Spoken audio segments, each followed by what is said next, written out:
Hello everyone, Janet Haskins here, your holistic health, wellness, and fitness coach. And today we're going to be talking about some nutrition because it is National Nutrition Month. So we're going to be talking about some nutrition things. So we're going to be actually talking about, we're going to start a topic on the right foods for a long life. Okay, so the right foods for a long life is what we're going to be starting today. We're not going to go through all of them today. We'll go through a few of them today, and then tomorrow we'll go through a few more. Monday we'll go through a few more because I do not do these videos on the weekend. So we're going to talk about the right food choices for a long life because it is Nutrition Awareness Month or Nutrition Month. Okay, so National Nutrition Month.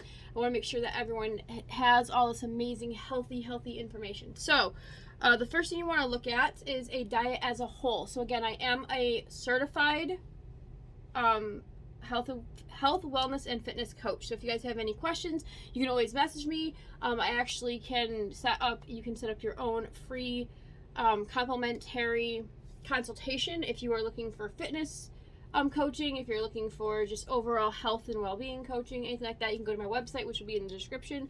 Just go to the top of the website where the little bars are. If you're on a cell phone, click the 3 bars and click on the button that says book appointment. If you're on a computer, then you can just go ahead, go to the website, and it should be right at the top. There should be a button that says book appointment. Okay, so anyway, let's go ahead and get into this. So you want to look at your entire diet as a whole. When I say diet, I do not mean we're going to try to bust our butt to lose weight. We're going to get on keto. We're going to get on, I don't mean that kind of diet. Diet is just what you eat, okay?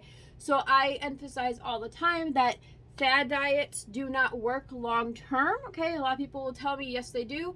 The problem is usually you'll go on a diet and then you just quit the diet and you gain all the weight back, okay? So, I do not look at this as a diet. It's a lifestyle. However, your diet is just what you decide to consume, what you decide to eat, okay? So that is what I mean by diet. I'm not talking about keto. I'm not talking about intermediate fasting. I'm not talking about any of that stuff, okay? So we're just talking about the stuff that you actually consume, your daily lifestyle of food and drink consumption, okay? So right off the bat, 80 to 90% of your meals daily should be from proteins. And today we're going to talk about what proteins are good for you, okay? So, because some proteins, believe it or not, are not as good for you as others. That may surprise you. So we're going to talk about quality protein sources today because 80 to 90% of your entire meal should be protein based, okay? This is whether you are trying to gain weight, lose weight, or maintain your weight. Maybe you're at a weight you like and you're trying to maintain it. Protein should be your main thing, okay? So protein should be 80 to 90%. You guys have to remember though, when it comes to gaining weight, losing weight, or maintaining your weight, most of it is all of it is going to depend on your calories. And I know a lot of you guys are like, oh, I don't want a calorie count. I have apps I can share with you that are easy to do, but calories is the easiest way, is the only way you're going to actually lose any weight, is to have a calorie, you have to have a calorie amount, okay? Whatever a calorie deficit, however many calories that you burn a day, you need to make sure if you're trying to lose weight, you burn at least 500 more than that. If you're trying to gain weight, you want to eat 500 more than that. And if you're trying to maintain your weight, then you want to eat the same amount as you take in. So calorie deficit is the number one key when it comes to gaining weight, losing weight, or maintaining your weight, okay? So number one is calories. I don't care who you are. I don't care how much you work out. Calories is your main thing. All right, now we're past that. So let's go ahead and talk about protein sources. So quality protein sources. So if you are someone who can have dairy, okay, quality protein sources for dairy and eggs is Greek yogurt, not regular yogurt, Greek yogurt, okay? Greek yogurt has the highest protein source out of all yogurts. Cottage cheese, Swiss cheese, out of all cheeses, Swiss cheese has the most protein in it. Eggs, and I know that there is a huge thing about eggs. Some people tell you eggs are good for you. Some people tell you they're not good for you because of cholesterol. Eggs are good for you, okay? I'm going to tell you that. You guys are going to hear me talk about eggs on and off throughout this entire month because eggs are actually very good for you, okay? Milk, okay? Cow's milk, not almond milk, not oat milk, not goat's milk. Actual milk, okay, cow milk. And whey protein. So if you are someone who wants to do like protein shakes, maybe you don't have time in the morning to have a regular breakfast, so you do a shake. whey protein shakes are so much better sources of protein than the actual vegan ones, than plant-based, because for your body to actually absorb enough of the plant-based protein, you would have to overdose yourself on vitamin C, because vitamin C is what actually helps you absorb the plant-based protein. And if you're not like hyping up on vitamin C and you're doing plant-based protein, you're not absorbing hardly any of the protein and actually taking in the protein from that plant-based product. And that has to do with any kind of plant-based protein.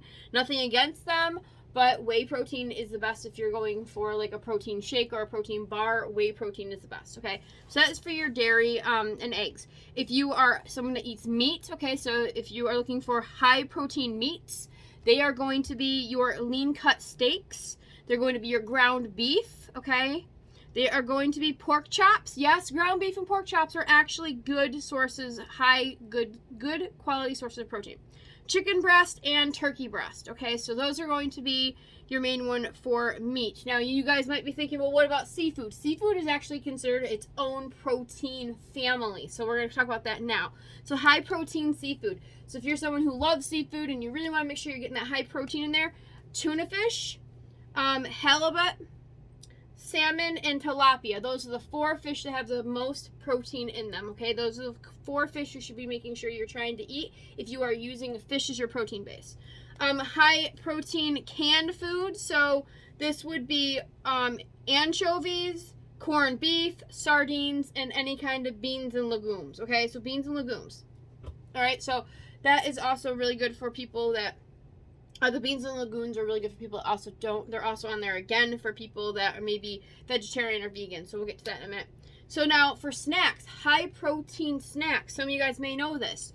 A lot of you should probably already know this would be like jerky, like beef jerkies, peanut butter, and nuts. Okay, so especially like your almonds and your cashews are the main ones walnuts are the main ones you're going to want to snack on for nuts. But any nut is actually got a lot of protein in it.